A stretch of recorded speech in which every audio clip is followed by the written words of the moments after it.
Son las 8 de la mañana, 22 minutos. Les estábamos hablando hace unos minutos sobre el reporte del el Laboratorio de Economía de la Educación de la Universidad Javeriana a propósito de los jóvenes que están por fuera del sistema educativo, es decir, que terminan el bachillerato y no logran ingresar a educación superior, pero que tampoco están en el sistema laboral. Son casi 2 millones de colombianos entre 17 y 21 años que no están en el sistema laboral y no están en el sistema educativo, lo que representa un reto impresionante. Queremos ampliar un poco el tema. Y la doctora Luz Karime Abadía es codirectora del Laboratorio de Economía de la Educación de la Universidad Javeriana. Queremos preguntar detalles de lo que han encontrado en este dato, que es preocupante, por supuesto. Gracias por atendernos. Bienvenida. Muchas gracias, Yolanda. A ustedes, muy buenos días para todos. Bueno, son muchísimos jóvenes que no están estudiando y que tampoco están trabajando. ¿Cómo interpretan ustedes el fenómeno de cara a las cifras que han encontrado? ¿Qué está pasando allí? ¿Qué es lo que provoca ese cortocircuito, si lo podemos llamar de esa manera, en el proceso que deberían tener los jóvenes? O terminar colegio y seguir estudiando, o terminar, salir a trabajar o hacer una carrera técnica, en fin, ¿qué está pasando? Bueno, hicimos un informe en el laboratorio en el que analizamos la tasa de tránsito inmediato a educación superior. Esto es, de los jóvenes, del total de jóvenes que en un año se gradúa del bachillerato, qué porcentaje está ingresando inmediatamente a educación superior, y encontramos que solamente el 39% de los jóvenes logra acceder. Esto pues se suma al fenómeno de, además de jóvenes que no ingresan al sistema, pero que tampoco consiguen trabajo, que es lo que se llama los ninis, que es casi 3 millones ya de jóvenes. Y pues realmente es un fenómeno social muy, muy preocupante en Colombia, que sin duda pues toda la crisis económica de la pandemia terminó ahondando pues en esta coyuntura. Ahora, profesora Luz Karime, hay una inquietud, y es que desde hace varios años se habla del fenómeno. Es decir, es muy frecuente escuchar este tipo de reportes, uno más dramático que el otro, infortunadamente, pero no hay claridad, y en eso quisiera tener su opinión, su respuesta sobre cómo se enfrenta el fenómeno. Esto viene de parte del Estado, de parte de la empresa privada, la familia. ¿Cómo se busca una solución real? Y ojalá, si fuera posible, que es el anhelo, me imagino, de cualquier política pública, rápida, para evitar que la brecha se siga aumentando. Bueno, este es un problema realmente coyuntural y requiere de medidas, digamos, en varios frentes. Lo primero es que sí es bien importante pues aumentar las posibilidades de muchos jóvenes que egresan del colegio, que no tienen recursos para ingresar a educación superior o para adquirir algún tipo de certificación que les permita encontrar un oficio. Creo que ahí es muy, muy importante empezar a analizar además la pertinencia de lo que se está enseñando tanto en los colegios como en las universidades. Realmente existen brechas de habilidades y el sector educativo no necesariamente va alineado con lo que está pidiendo el sector productivo. Pero adicionalmente es fundamental pues tener políticas relacionadas con pues aumentar en términos, digamos, económicos, pues las posibilidades. Es decir, si no crecemos más, si realmente no tenemos una expansión en el sector productivo, pues va a ser muy difícil que se contrate personas jóvenes o mayores incluso. La tasa de desempleo en general está bastante alta, por supuesto más alta para los jóvenes, porque muchos de ellos no tienen experiencia, muchos de ellos no tienen ningún tipo de formación, y al digamos, nadie conocerlos, pues se da lo que se llama la discriminación estadística, y es que les queda más difícil conseguir trabajo porque no tienen ningún tipo de aval de recomendación. Entonces para los empresarios esto resulta pues bastante riesgoso. Entonces pues hay que crecer más, porque si no se crece pues no se genera empleo, y al tiempo hay que empezar a analizar pues cuáles son realmente las necesidades de formación del sector productivo. Algo que yo haría inmediatamente es certificaciones. Hay una cantidad de habilidades que se requieren justo por la automatización de muchos procesos. Ahí deberíamos centrarnos inmediatamente.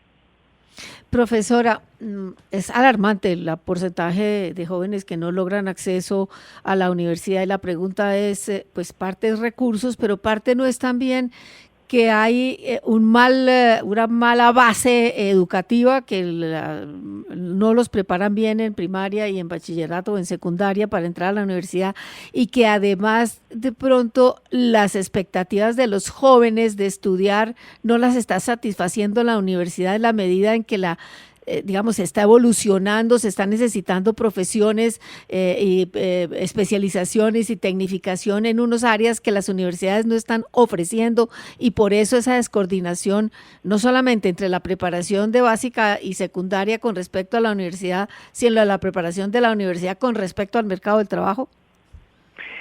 Sí, y hay varias cosas. Es cierto que nuestra educación básica y media es bastante deficiente, especialmente para la mayoría de los estudiantes que van a colegios oficiales. Entonces egresan sin las bases que se requieren y les queda muy difícil ingresar, por ejemplo, a las universidades oficiales que son bastante exigentes porque tienen fuertes restricciones de capacidad. Entonces muchos de ellos se quedan por fuera.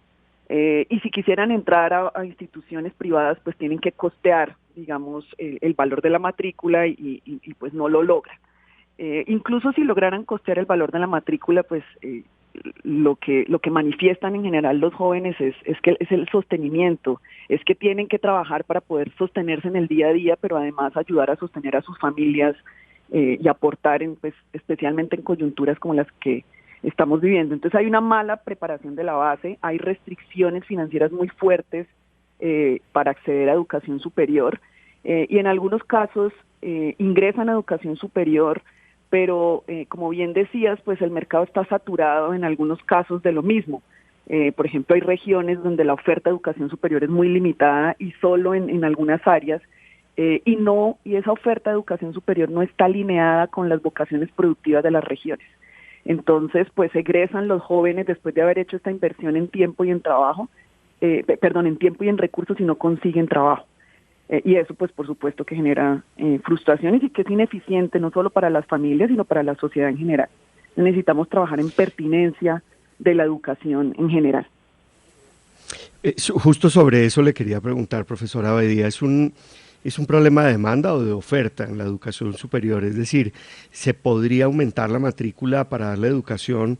Estaba viendo aquí los datos del informe en la República, a esos 286.000, digamos que sean 290.000 ahora, porque estos son datos del 2018, a cerca de 290.000 estudiantes que se gradúan todos los años de bachillerato y que no logran entrar a la universidad. ¿Es cuestión de aumentar los cupos o es que esos estudiantes no lograrían entrar y sostenerse hasta graduarse en la educación superior?